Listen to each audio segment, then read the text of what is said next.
on parle de travail, qu'est-ce qu'on a tout de suite à l'esprit? L'argent. Mon frère, ma soeur, les euros, ça fait vivre personne. Hein. Pour ça, les riches, ils ne peuvent pas mourir. Mais ils sont morts. Les Johnny Hallyday, ils sont déjà morts. Malgré l'argent, ils sont morts. Donc, c'est pas ça qui les a fait vivre. C'est Dieu qui donne la vie. C'est lui qui nous donne la vie. Amen. Donc, autant être de son côté pour nous garantir que d'être du côté de maman, des richesses et nous perdre.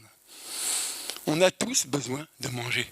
On a tous besoin d'argent. Parce que dans le monde actuel, tout se monnaie. Et on ne peut pas voler, on est enfant de Dieu. Hein? On ne peut pas tricher, on est enfant de Dieu. Donc, qu'est-ce que Jésus disait? Rendez à César ce qui est à César.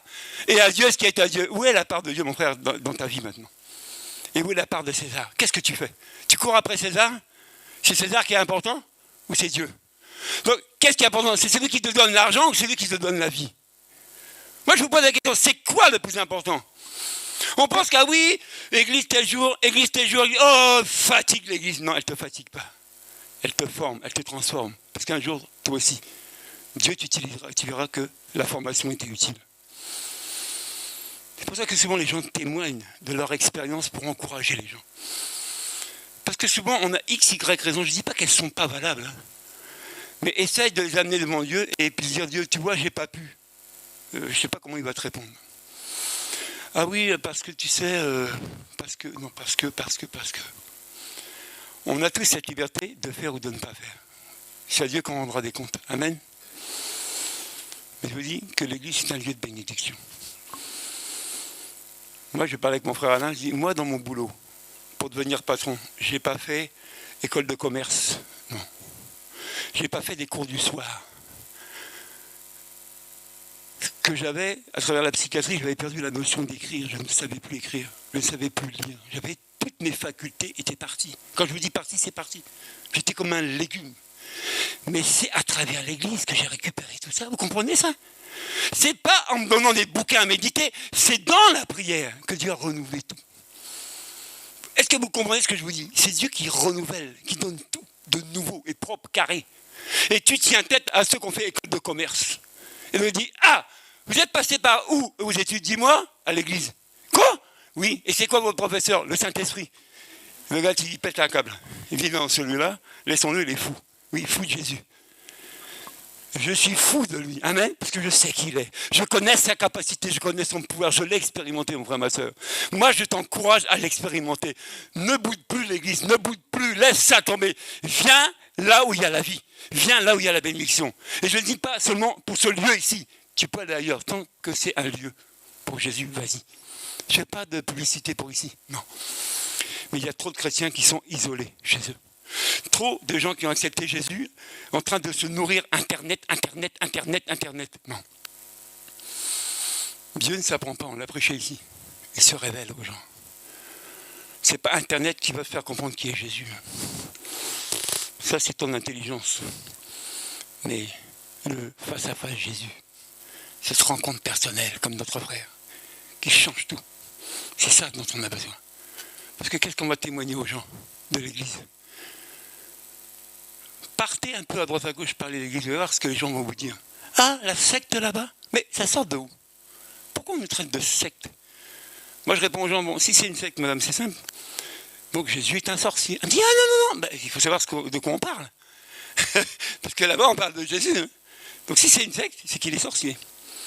Mais vous voyez le témoignage que l'Église a laissé. Pas à cause du nom de Jésus, hein, souvent, à cause de nous. Parce qu'on devient de plus en plus mauvais, de plus en plus méchants entre nous. On ne sait plus pardonner. Et s'il n'y a pas de pardon, c'est qu'il n'y a pas d'amour. Et s'il y a de l'amour, il devrait y avoir le pardon. On se sépare sans se parler. On ne se dit plus la vérité en face, c'est fini. On se cherche. On devient hypocrite. On fait le semblant, la façade. Mais ton cœur, il est comment?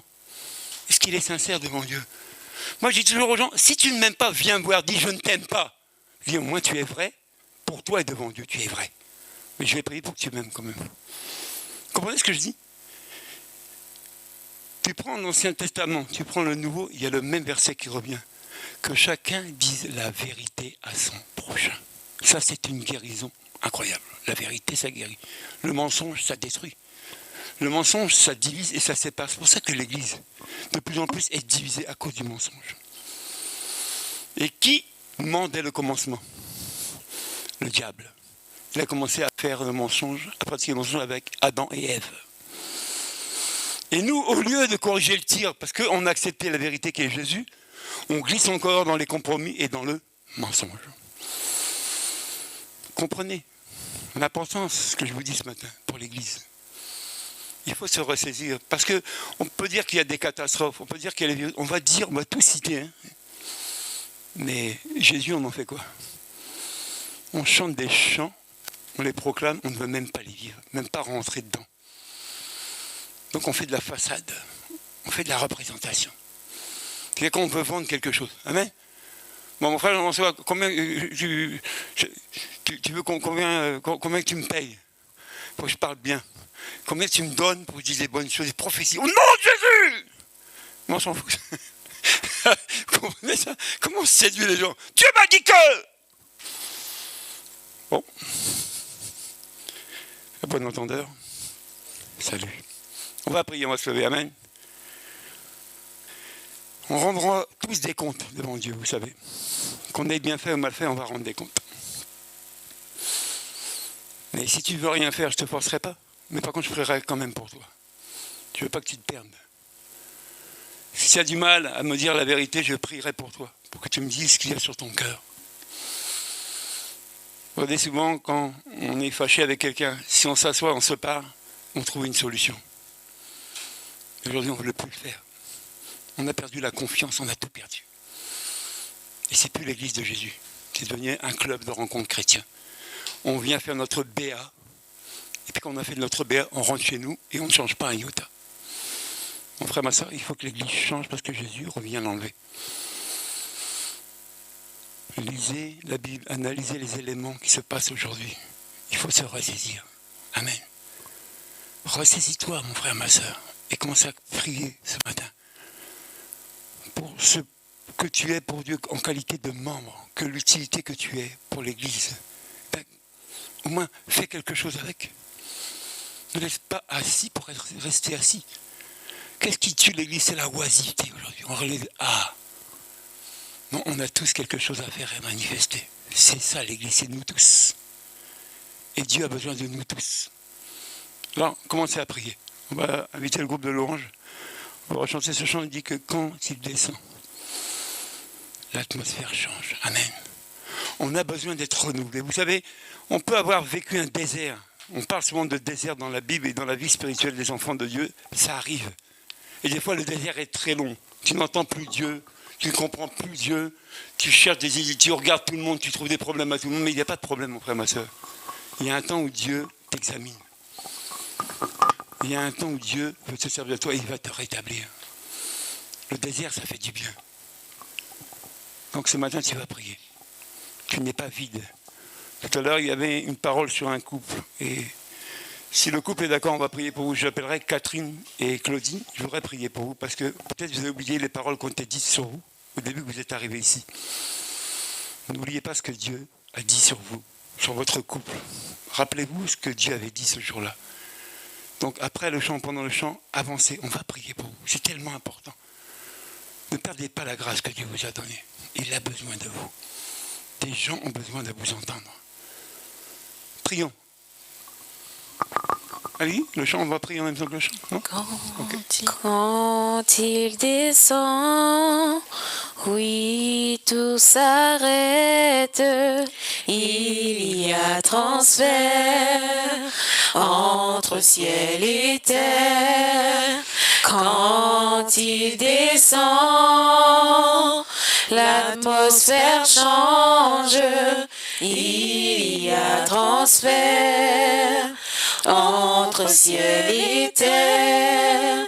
Quand il descend, commencez à prier. oui, tout s'arrête. Peut-être que tu as quitté la maison de ton père pendant un temps. Transfert Peut-être que tu as la crainte de revenir entre aussi. ciel et terre. Mais sache que la maison de Dieu, c'est la maison de Quand tous. il C'est un lieu de prière pour tous. descend, Mon frère, ma soeur, peut-être tu t'es écarté un temps change. du chemin que Dieu avait tracé pour toi. Il y a Peut-être que tu as raisonné, tu t'es fait un évangile à ta manière. Ce matin, Dieu dit, reviens dans ma présence. Parce que c'est cette présence-là qui va te rassurer. Peut-être que tu as une XY raison, on t'a blessé, on t'a frustré, on t'a menti, oui. Mais ton Père Céleste, lui, ne ment pas. Ton Père Céleste, lui, est prêt à te pardonner. Peu importe ce qu'on a dit de toi, peu importe ce que tu as dit des autres. Ce matin, Dieu t'appelle, frère, ma soeur. Il veut te réconcilier, il veut te ramener à la source. Alors prie le Seigneur. Entre ciel et terre. Apprends aussi à apprécier tes frères, apprécier tes sœurs. C'est ta famille, mon frère, ma soeur. Une famille qui a été acquise au prix de sang de Jésus. Comprends la valeur de ton frère et la valeur de ta sœur dans l'assemblée. Ce n'est pas un étranger. C'est quelqu'un qui a reçu Jésus comme toi et moi. Quelqu'un qui a besoin de vivre l'amour fraternel. Et quand je dis fraternel, c'est dans les deux sens. Tu as besoin, mon frère, ma soeur, aussi de pardonner. Peut-être à cause de toi, tu as détruit, tu as fait du mal. Prends un temps, humilie-toi, demande pardon à Dieu. Fais comme ce fils, avant de revenir, il dit, j'ai péché contre le ciel et contre toi. J'ai péché contre Dieu et contre les hommes. J'ai péché, mais je me repens. Je reviens à la maison de mon Père. Je reviens à la maison de l'Éternel. Là où sont réunis mes frères et mes amis. C'est là que Dieu bénit, mon frère, ma soeur. C'est dans cet endroit que Dieu a donné. Il a donné l'église. Il dit, je bâtirai mon église. L'église est faite, c'est un lieu, mon frère, ma soeur, de changement. C'est un lieu de transformation. C'est un lieu de guérison, un lieu de délivrance. Ne cherche aucun autre lieu ailleurs. Le Saint-Esprit est là. Le Saint-Esprit est là. Le Saint-Esprit est là. Les maladies s'enfuient. Commencez à prier. Les aveugles voient. Les paralytiques. Si tu sers toujours le Seigneur, sautent de demande-lui joie. de persévérer dans ton service. Persévère, mon frère, ma soeur, ne lâche pas la main du Seigneur. Autant marqué par Dieu, il t'élèvera. Autant marqué par lui, il t'utilisera. Mais n'abandonne jamais, jamais son assemblée. Par sa puissance, les maladies s'enfuient, les aveugles voient, les paralytiques sautent de joie.